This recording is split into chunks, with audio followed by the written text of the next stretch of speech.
મંડી। ઉદારીકરણની નીતિ સ્વીકાર કરવાથી વિદેશ વેપારને બળ મળવાનું શરૂ થયું, તેથી વિદેશ વેપારમાં પણ વૃદ્ધિ થઈ. જે બહારની કંપનીઓ હતી વિદેશ વેપારી, એ લોકો પણ ભારતમાં પૈસા રોકાણ કરીને નવો વિદેશ વેપારમાં વૃદ્ધિ કરી. વિદેશ વેપારમાં વધારો થવાથી વિદેશી હોડિયામણની અનામતમાં પણ વધારો થયો. એટલે કે ડોલર જે હતા તે આપણા દેશમાં ઇન્વેસ્ટ થવાથી ડોલરનું શું થયું, રિઝર્વ વધી ગયું. ઉદારીકરણના પરિણામે દેશમાં આંતરમાળખાકીય સગવડોમાં વધારો થયો.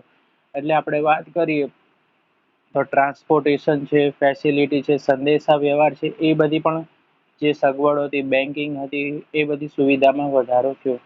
ઉદારીકરણના ગેરલાભો. ખાનગી ક્ષેત્ર પર અંકુશો ઘટવા છતાં ઇજારાશાહીમાં વલણોમાં ઘટાડો થઈ શક્યો નહીં. માત્ર ઔદ્યોગિક ક્ષેત્ર પર ધ્યાન આપવાથી ભારત કૃષિ ક્ષેત્રમાં પાછળ રહ્યું. હવે આ એનો એક ગેરલાભ થઈ ગયો કે પહેલાના ટાઈમમાં લોકો કૃષિ ક્ષેત્રમાં વધારે લોકો જીવનનો રોજગારી મેળવતા હતા, પણ જ્યારથી ઉદારીકરણ આવ્યું ત્યારથી લોકો હવે કૃષિ ક્ષેત્ર પર ઓછું ધ્યાન આપીને કંપનીઓ છે, ફેક્ટરીઓ છે, એમાં લોકો સરકાર અને લોકો એમાં વધુ ધ્યાન આપવા માંડ્યા, જેથી કૃષિમાં આપણે પાછળ રહી ગયા. આવકની અસમાનતા વધારો થઈ. ગરીબ હતો તે વધુ ગરીબ થતો ગયો અને પૈસાવાળો વર્ગ હતો તે વધુ ને વધુ પૈસાવાળો થયો, જેથી લોકોને જે રોજબરોજના જીવનના ખર્ચા છે, જીવન નિર્વાહ માટે એમાં મુશ્કેલીનો સામનો કરવો પડ્યો. આયાત વધવાથી નિકાસ ઘટવાથી વિદેશી દેવામાં વધારો થયો. એટલે આયાત એટલે કે આપણે વિદેશથી જે વસ્તુ મંગાવીએ છીએ તેને આયાત કહેવામાં આવે છે. નિકાસ એટલે જે આપણા દેશમાં જે વસ્તુનું ઉત્પાદન થાય છે તે વિદેશમાં મોકલવામાં આવે છે તેને નિકાસ કહેવામાં આવે છે. પણ એવું થયું કે આયાત વધવાથી આપણા દેશોમાં શું થયું છે, નિકાસ ઘટવાથી વિદેશી દેવામાં વધારો થયો, એટલે કે ડોલર મજબૂત થયો અને રૂપિયો શું થયો આપણો એની સામે વીક થયો, એટલે કે એનું પ્રમાણ ઘટતું ગયું. હવે ખાનગીકરણ, આ પણ મોસ્ટ આઈએમપી ટોકમાં, જેને આપણે પ્રાઇવેટાઇઝેશન કહીએ છીએ. અત્યારના સમયમાં ખાનગીકરણ આપણા દેશમાં વધુ થઈ રહ્યું છે. ખાનગીકરણ એટલે એવી પ્રક્રિયા જેમાં રાજ્યના હસ્તક ઔદ્યોગિક સાહસની માલિકી અથવા તેનું સંચાલન ખાનગી ક્ષેત્રને સોંપવામાં આવી દે છે. ખાનગી ક્ષેત્રના બે માર્ગ હોઈ શકે છે. પહેલા ક્ષેત્ર જાહેર સાહસો માટે અનામત રાખ્યા હતા, તે ક્ષેત્રો ખાનગી વિભાગ માટે ખુલ્લા મૂકવામાં આવ્યા છે. જેની આપણે વાત કરીએ કે રેલવે હતું, પહેલા શું હતું, સરકારની પાસે હતું, હવે શું કર્યું, ખાનગી ક્ષેત્રમાં એનો સમાવેશ થાય છે.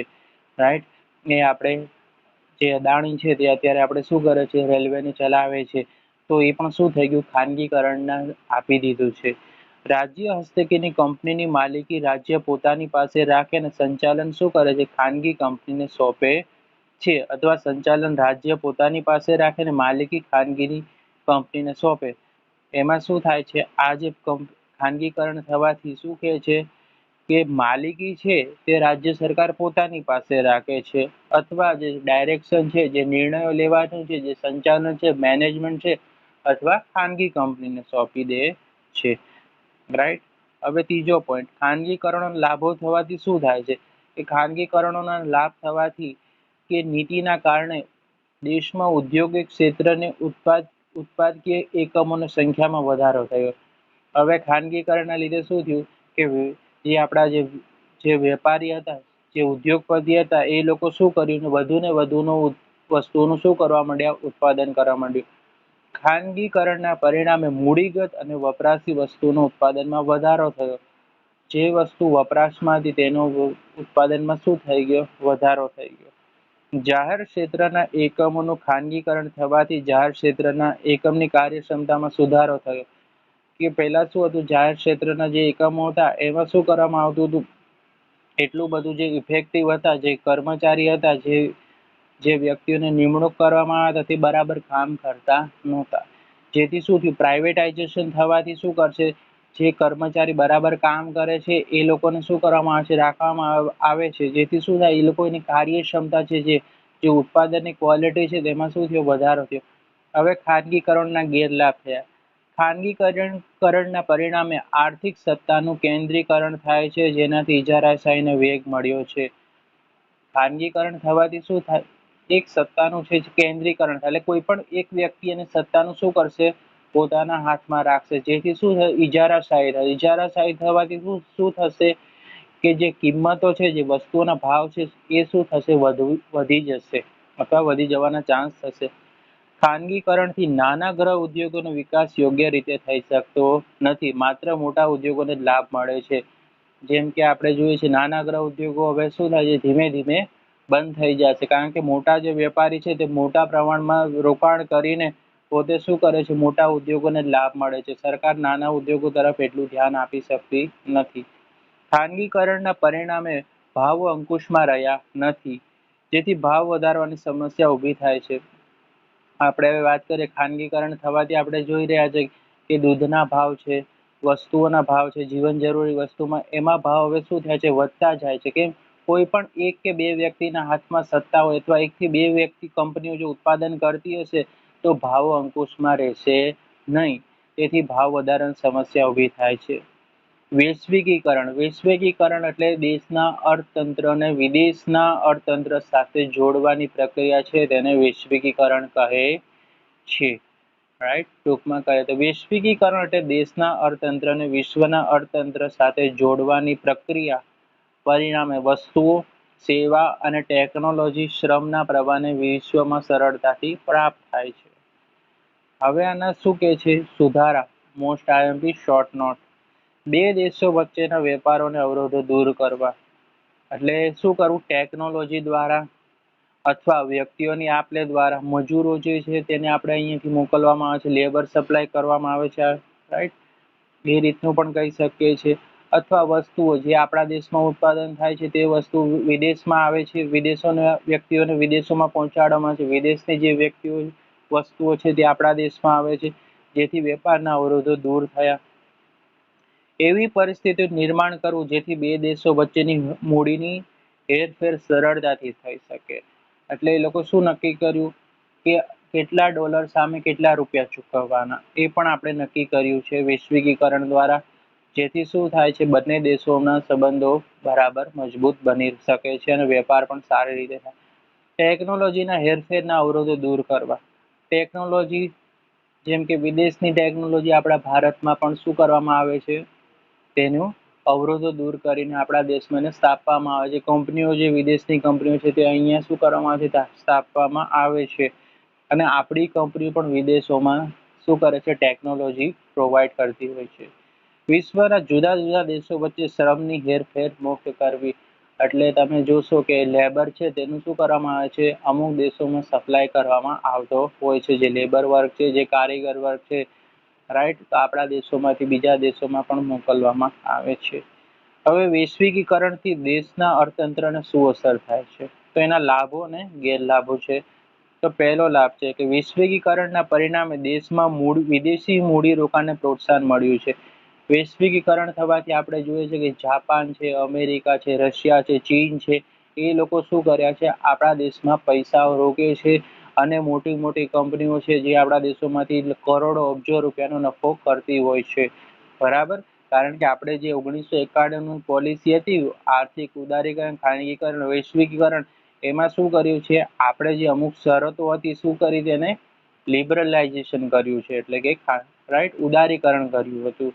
પછી વૈશ્વિકીકરણ દ્વારા વિકસિત દેશોમાં ઉત્પન્ન થતી વસ્તુ સરળતાથી પ્રાપ્ત થઈ શકે છે. વૈશ્વિકીકરણના પરિણામે ભારત જેવા વિકાસશીલ દેશો આંતરરાષ્ટ્રીય હરીફાઈમાં ટકી રહેવાની શક્તિ પ્રાપ્ત કરે છે. હવે આપણે જે આપણો વિકાસશીલ દેશ આપણે ભારત જાણીએ છીએ, તે આંતરરાષ્ટ્રીય હરીફાઈમાં ટકી રહેવાની શક્તિ પણ પ્રાપ્ત કરી રહ્યો છે. આપણા આઝાદી પછી આપણા દેશમાં શું થયું છે, ધીમે ધીમે વિકાસ થઈ રહ્યો છે, તેમ કહી શકાય છે. હવે ગેરલાભ. વૈશ્વિકીકરણથી ગરીબી અને બેરોજગારીની સમસ્યા હલ કરવામાં ધારી સફળતા મળી નથી. હવે વૈશ્વિકીકરણનો ભલે આપણા દેશમાં આવી ગઈ છે, પોલિસી અપનાવી છે, પણ આપણા દેશમાં જે ગરીબી છે, જે બેરોજગારી છે, તેની સમસ્યા હલ કરવામાં સરકાર સફળતા નથી મેળવી. કારણ કે આપણા દેશની વસ્તી જ એટલી વધારે છે કે આપણે જોઈએ છીએ કે આપણા દેશમાં જે છે તે ગરીબીનું સ્તર, ઘણાને 2 ટાઈમનું જમવાનું ભોજન પણ પૂરું મળતું નથી આપણા દેશમાં. બેરોજગારી, અત્યારે ભણેલા વ્યક્તિઓને નોકરી પણ પ્રાપ્ત થતી નથી. રાઈટ? આ બધું આપણે બેરોજગારીની સમસ્યાનો ખૂબ સામનો કરી રહ્યા છે. રાઈટ? એ આપણા દેશની અત્યારે મુખ્ય સમસ્યા ગણવામાં આવે છે. વિકાસશીલ દેશોની નિકાસ વૃદ્ધિ દ્વારા જે લાભો મેળવવા જોઈએ પરંતુ તે પૂરતા પ્રમાણમાં પ્રાપ્ત થઈ શક્યા નથી. બરાબર. આપણે જે દેશમાંથી જે નિકાસની વૃદ્ધિ કરી છે, બરાબર, વિકાસશીલ દેશ એટલે કે ભારત આપણે નિકાસ કરીએ છીએ કોઈ પણ વસ્તુમાં, જે આપણે લક્ષ્ય વિચાર્યો હતો કે ભાઈ આપણને એટલા ટકા જે મળવો જોઈએ તેનો વૃદ્ધિ દર પ્રાપ્ત થયો, પણ જેટલું વિચાર્યો તો એટલા પ્રમાણમાં થઈ શક્યો નથી. વૈશ્વિકરણનો લાભ મોટા ઉદ્યોગોને વધુ મળ્યો છે, જ્યારે નાના ઉદ્યોગોને લાભ ઓછો મળ્યો છે. બરાબર. તો આ હતા વૈશ્વિકરણનો લાભ અને ગેરલાભ. મોસ્ટ ઇમ્પોર્ટન્ટ ટૂંકનો છે ખાનગીકરણ, ઉદારીકરણ અને વૈશ્વિકીકરણ. રાઈટ. આ તમને 3 માર્ક્સમાં પૂછી શકે છે. બોર્ડની એક્ઝામમાં મોસ્ટ આઈએમપી છે. વિશ્વ વેપાર સંગઠન WTO. રાઈટ. તો આ એક વાક્યમાં ખાલી જગ્યામાં બોર્ડની એક્ઝામમાં પૂછાઈ ગયું છે કે સંયુક્ત રાષ્ટ્ર સંઘના સભ્યો દ્વારા 1 જાન્યુઆરી 1995 થી આંતરરાષ્ટ્રીય વેપાર માટે વિશ્વ વેપારનું સંગઠન શરૂ કરવામાં આવ્યું છે. આની જે 1 જાન્યુઆરી 1995 યાદ રાખવાનું, વિશ્વ વેપાર સંગઠન સ્ટાર્ટ કરવામાં આવ્યું હતું. તેનું મથક આ વખતે પણ જોડકામાં પૂછાય તો કે વિશ્વ વેપાર સંગઠનનું મુખ્ય મથક સ્વિટ્ઝરલેન્ડ છે, તેના જીનીવા ખાતે રાખવામાં આવ્યું છે. મોસ્ટ આઈએમપી છે કે વિશ્વ વેપાર સંગઠનનું વડું મથક ક્યાં આવેલું છે? સ્વિટ્ઝરલેન્ડ દેશ છે તેના જીનીવા ખાતે રાખવામાં આવ્યું છે. હવે આના ધ્યેયો શું છે વિશ્વ વેપાર સંગઠનના? કે વિશ્વના દેશો વચ્ચે વેપારના અવરોધો દૂર કરવા. એટલે WTO નું મુખ્ય કાર્ય શું છે કે કોઈ પણ બે દેશો વચ્ચે જો કાંઈ પણ વેપારોમાં સમસ્યા આવે, કોઈ પણ કોન્ટ્રાક્ટ કરવામાં આવતા તેના શું કરવાના? અવરોધ દૂર કરવામાં આવશે. તેમની વાત સાંભળવામાં આવશે, તેમની કોઈ કન્ડિશન હશે, કોઈ શરત હશે, તેનું શું કરશે? સમસ્યાથી સમજાવવામાં સોલ્વ કરવામાં આવશે. વિદેશ વેપાર માટે દેશના ઉદ્યોગોને આપવામાં આવતું સંરક્ષણ દૂર કરવું. બરાબર. એટલે જે વિદેશ વેપાર માટે જે દેશના ઉદ્યોગોને આપવામાં આવતું સંરક્ષણ શું કરવામાં આવશે ભાઈ? દૂર કરવામાં આવશે. બરાબર. ઓકે. વૈશ્વિક વેપાર નીતિ અને આર્થિક નીતિનું સંકલન સાધવું. એટલે કે વૈશ્વિક વેપાર એટલે વિદેશની જે વેપારની નીતિ છે, આંતરરાષ્ટ્રીય જે વેપાર નીતિ છે, અને આર્થિક નીતિ. આર્થિક નીતિ એટલે કે આપણા દેશની પોલિસી, જે ફાઇનાન્શિયલ પોલિસી છે, એની વચ્ચે કોઓર્ડિનેશન કરવાનું રહેશે. વિશ્વમાં ઉદ્ભવતા વેપારી ઝઘડાનું નિવારણ કરવું. એટલે WTO નું કાર્ય શું છે કે જે સૌથી પહેલા બે દેશો વચ્ચે વેપારના અવરોધો દૂર કરવા, પછી કોઈ જે વિદેશની પોલિસી છે, જે બધા દેશોની વેપારની નીતિ છે, એને ફાઇનાન્શિયલ પોલિસી સાથે સંકલન સાધવું. એટલે એમાં શું કરવું? બંને વચ્ચે હેરફેર રાખવાની રહેશે. એટલે કે બધાએ મળીને કામ કરવાનું રહેશે. અને વેપારી ઝઘડા, કોઈ બે દેશો વચ્ચે જો ઝઘડો થાય છે વેપારને લઈને, તો તેનું નિવારણ કોણ કરશે? WTO. રાઈટ. હવે WTO નું કાર્ય શું છે? બહુરાષ્ટ્રીય વેપારને તેને લગતા કરારો માટે જરૂરી માળખું ઊભું કરી તેને અમલ કરાવો. એટલે કે બહુરાષ્ટ્રીય એટલે કે MNC, મલ્ટી ટ્રેડ ઓર્ગેનાઇઝેશન. બહુરાષ્ટ્રીય વેપાર તેને લગતા કરારો માટે જરૂરી માળખું ઊભું કરી તેને અમલ કરાવો. વિશ્વ વેપાર સંગઠન બહુરાષ્ટ્રીય વેપાર માટે થયેલા ચર્ચા વિચારણા વાટાઘાટ ફોરમ માટેનું સંસ્થા તરીકે કામગીરી ભજવશે. એટલે કોઈ પણ દેશોમાં જો ચર્ચા વિચારણા થશે, ડિસ્કશન થશે, જેમ કે આપણાને ચીન વચ્ચે, બરાબર, કોઈ પણ લઈને વિશ્વ વેપાર સંગઠન દ્વારા એને શું કરવામાં આવે? કોઈ આપણે પ્રોબ્લેમ થયો હોય બંને દેશો વચ્ચે વેપાર થતા, તો WTO છે એ બંને દેશોના જે મંત્રીઓ છે, વિદેશ મંત્રી છે, વેપારના છે, તેની સાથે શું કરવામાં આવશે? ચર્ચા કરવામાં આવશે અને એનું નિવારણ લાવી શકે છે. WTO ભેદભાવ વગર આંતરરાષ્ટ્રીય વેપારને પ્રોત્સાહન પૂરું પાડે છે. WTO કોઈ પણ દેશ સાથે ભેદભાવ કરતો નથી અને આંતરરાષ્ટ્રીય વેપાર એટલે કે ઇન્ટરનેશનલ ટ્રેડ છે એને શું કરશે? પ્રોત્સાહન પૂરું પાડશે. જેથી શું થશે? જે વેપાર છે, આંતરરાષ્ટ્રીય વેપાર, તે ખૂબ જ આગળ વધી શકે છે. જુદા જુદા દેશો પોતાની રાષ્ટ્રીય નીતિને અનુસરતા હોય તેવું અવલોકન કરી જરૂરી સુધારા વધારા સૂચવે છે. હવે બધા દેશોની રાષ્ટ્રીય નીતિ કેવી હોય છે? અલગ અલગ હોય છે. આપણી અલગ હોય છે, ચીનની અલગ હોય છે, અમેરિકાની રાષ્ટ્રીય નીતિ શું હોય છે? અલગ અલગ હોય. તેનું શું કરશે?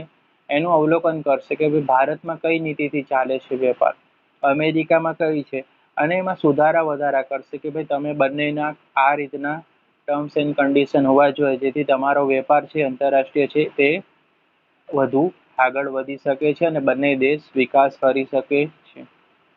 હવે ભારતીય અર્થકારણ પર અસર શું થઈ છે WTO થી? તો વિશ્વ વેપારમાં ભારતનો હિસ્સો 0.5% હતો. આંતરરાષ્ટ્રીય વેપારમાં વધારો થવાથી આપણી નિકાસોમાં જંગી વધારો થયો છે. એટલે આપણે જે નિકાસ છે, આપણા દેશમાંથી જે વસ્તુ બનાવેલી છે એમાં શું આપણે કર્યો? વધારો કર્યો, હે ને? પરિણામે વિશ્વ વેપારમાં ભારતનો હિસ્સો વધીને 1% થી વધુ થયો છે. પહેલા આપણો 0.5% હતો, આપણે નિકાસ કરીને 1% સુધી પહોંચ્યા છે. WTO ના સભ્ય પદે રહેવાથી આપણા તૈયાર વસ્ત્રોની નિકાસમાં વધારો થયો છે. એટલે કે જે આપણે કપડાં છે, જે કાપડનું ઉત્પાદન છે, એમાં આપણે શું કર્યું છે? નિકાસ કરીએ છીએ. બીજા દેશોને આપણે શું કરીએ છીએ? નિકાસ કરીને પહોંચાડીએ છીએ. એમાં આપણો વધારો થાય છે. WTO માં સભ્ય થવાથી ભારત પોતાનું યાર પોણો કલાકની મહેનત પાછળ પડી ગઈ યાર.